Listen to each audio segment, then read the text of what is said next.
y'all. I hope you're having a good day. Let's continue a little more in Philippians. Philippians 2, remember I was talking about, it's just, these 4 chapters are just full of joy in any situations in life. Well, although I could go and touch basis on just about every verse inside Philippians, I just want to touch on Philippians 2:13. It says, "For God is working in you, giving you the desire and the power to do what pleases Him." So take that apart for a moment. God is working in you. Do you ever feel like there's a war raging inside of you? Well, there is, because we're human. And just like in Romans, if I turn back to Romans chapter 7, in verse 15 and 16, it says, "I don't really understand myself, for I want to do what is right, but I don't do it. Instead, I do what I hate. But if I know what I'm doing is wrong, this shows that I agree that the law is good." So, verse 17, "I am not the one doing the wrong. It is the sin living within me." So we all have sin living within us. And so there's that war that's going on. But God is working.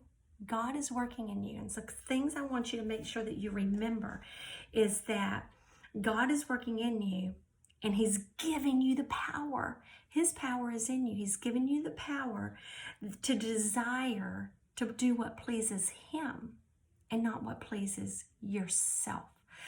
Because we've got a lot of selfishness going on inside of us, whether you hate to admit it or not.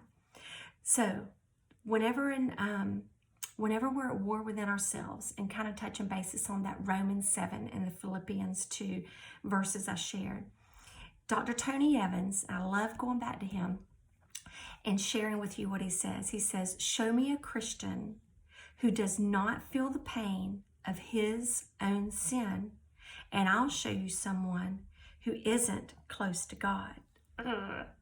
So whenever you're doing those things, and you know in the back of your head or in your gut or in your heart or however you feel that moment going on, you're going, "This isn't right," or "I shouldn't do it," or just a little hint of something telling you that what you're doing is wrong. Well, you need to make sure you're listening to it, because the closer you are to God, the louder that voice within you gets. Sometimes I'll do something and then it's just like I got hit upside the head, reminding me, why did you do or say what you did? And then I just sit and I waller for a little bit, and then I confess and beat myself up most of the times. And sometimes, like not too long ago, I had to call somebody up, and a friend of mine did the same thing to me. She's like, both of us were like, I'm sorry, I shouldn't have said what I said, and blah, blah, blah, blah, blah. So the closer you are to God, the louder that voice gets within you. And so hopefully you'll stay close to God, so you'll put a stop to those things that you don't want to do, that you know was not right for you. So also I wanted to share that during these times, you need to remember Matthew 26:41. And here's what it says: "Keep watch and pray, so that you will not give in to the temptation. For the spirit is willing, but the body is weak."